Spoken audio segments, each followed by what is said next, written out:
Hai semua, perkenalkan nama saya Serina Pasaribu. Saya berasal dari Sekolah SMA Negeri 1 Laguboti.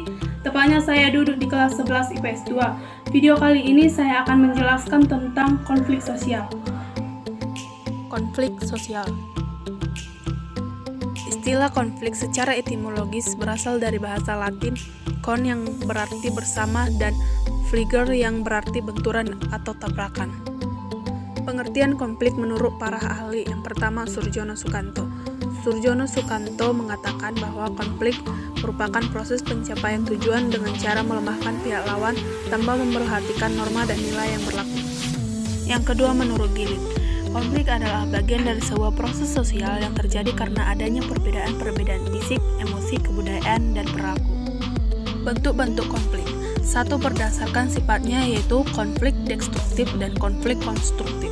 Dua, berdasarkan posisi pelaku, yaitu konflik vertikal dan konflik horizontal.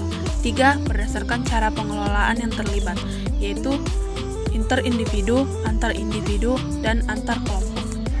Satu, konflik destruktif. Konflik destruktif merupakan konflik yang muncul karena adanya perasaan tidak senang, rasa benci, dan dendam dari seseorang ataupun kelompok terhadap pihak lain. Pada konflik ini, terjadi bentrokan-bentrokan fisik yang mengakibatkan hilangnya hak nyawa dan harta benda.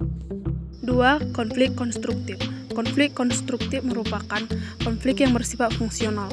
Konflik ini muncul karena adanya perbedaan pendapat dari kelompok-kelompok dalam menghadapi suatu permasalahan.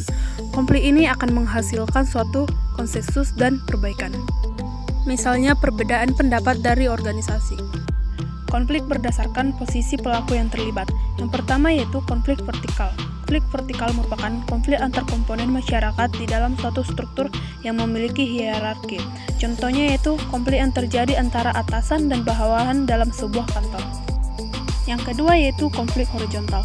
Konflik horizontal merupakan konflik yang terjadi antara individu dan kelompok yang memiliki kedudukan yang relatif sama. Contohnya konflik antara organisasi massa. Faktor penyebab konflik sosial. Faktor yang pertama yaitu faktor perbedaan pendirian dan keyakinan. Perbedaan pendirian dan keyakinan orang perorangan telah mengakibatkan konflik antar individu. Di dalam realitas sosial, tidak ada satupun individu yang memiliki karakter yang sama, sehingga perbedaan pendapat, tujuan, dan keinginan tersebutlah yang memengaruhi timbulnya konflik sosial. Yang kedua yaitu perbedaan kebudayaan. Perbedaan kebudayaan tidak hanya akan menimbulkan konflik antar individu, akan tetapi juga bisa antar kelompok. Pola-pola kebudayaan yang berbeda akan menimbulkan pola-pola kepribadian dan pola-pola perilaku yang berbeda pula di kalangan khayala kelompok yang luas. Yang ketiga, perbedaan kepentingan. Memiliki tujuan dan kepentingan masing-masing yang berbeda, kelompok-kelompok akan bersaing dan berkonflik untuk merebutkan kesempatan. Dampak positif dari adanya konflik yang pertama adalah bertambahnya solidaritas dan rasa in-group suatu kelompok. Apabila terjadi pertentangan antar kelompok-kelompok, solidaritas antar anggota di dalam masing-masing kelompok itu akan meningkat.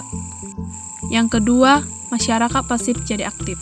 Konflik di dalam masyarakat biasanya akan mengubah warga masyarakat yang semula pasif menjadi aktif dalam memainkan peranan tertentu di dalam masyarakat. Dampak negatif dari adanya konflik yang pertama, hancurnya kesatuan kelompok. Jika konflik yang tidak berhasil diselesaikan menimbulkan kekerasan atau perang, maka persatuan kelompok tersebut akan mengalami kehancuran. Kedua, adanya perubahan kepribadian individu. Artinya, di dalam suatu kelompok yang mengalami konflik, maka seseorang atau sekelompok orang yang semula memiliki kepribadian pendiam dan penyabar menjadi agresif dan mudah marah. Lebih-lebih jika konflik tersebut berujung pada kekerasan. Yang ketiga yaitu hancurnya nilai-nilai dan norma sosial yang ada.